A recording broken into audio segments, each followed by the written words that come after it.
varētu būt gada spārnotais teiciens? Es neesmu klausījusies spārnotos teicienu. Nu, bet kā jums liekas, kas varbūt no politiķiem, dziedātājiem ir sulīgi izteicies? Un es nezinu, tāpēc, ka es neskatos televīziju. Vēl jau kāds tikai sācies ir. Bet pagājušā gada? Pagājušā gada. Tāda ir jādomā. Droši vien tas pats slakter teiciens. Nothing special? Jā. Nu, jums vēl tas palicis atmiņā? Vēl tas pats joprojām sēž. Jo to jau visur vazā. Nu, nezinu, man tās teiciens bija, ka vai iesim patusēsim. Jums jā, bet teiksim no populāriem cilvēkiem, ne? Populārākiem krīze. Vispopulārākais, kas visi saka, tā krīze nevar tā dzīvot vairs. Vai tas taču zināms slakter teiciens, kurš par to var šaubīties vispār tagad vairāk? Nezinu. Nu, no politiķiem necurties kāds kaut ko pateicis. Nothing special. Tas, jā. Bet tas bija jau pirms 2 gadiem, bet no pagājušā gada? Nezinu, aizver mutu vai kaut kas tam līdzīgi. Trešajā vietā.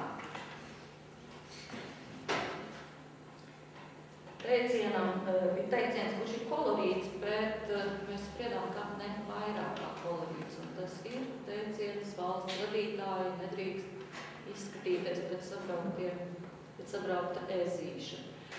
Otrajā vietā Ingmārs Līdaka ar emocionālo izsaucienu aizver muti.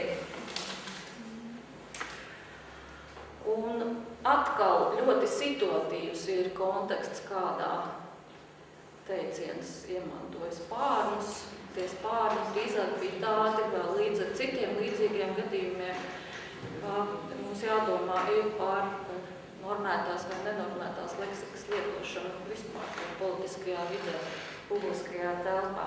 Bet no valodas viedokļa teiciens aizver muti nav gluži neredz novatorisks, neredz īpaši kolorīts vai garšīgs. Un pirmajā vietā veselības ministre. Baiva Rozentāla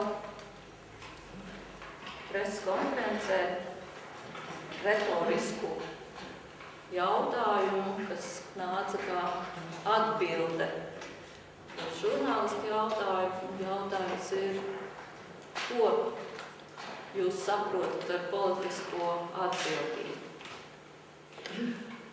Teiciens zīmīgs un varbūt kā atšķirībā no abiem iepriekšējiem nav tik ļoti saistīts ar konkrēto situāciju.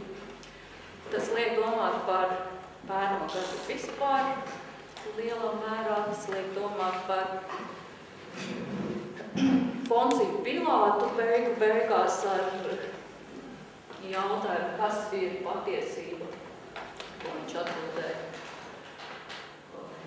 Jāņa evaņģēlijā uz Jēzus teicienu, tas ir nācis patiesību nest.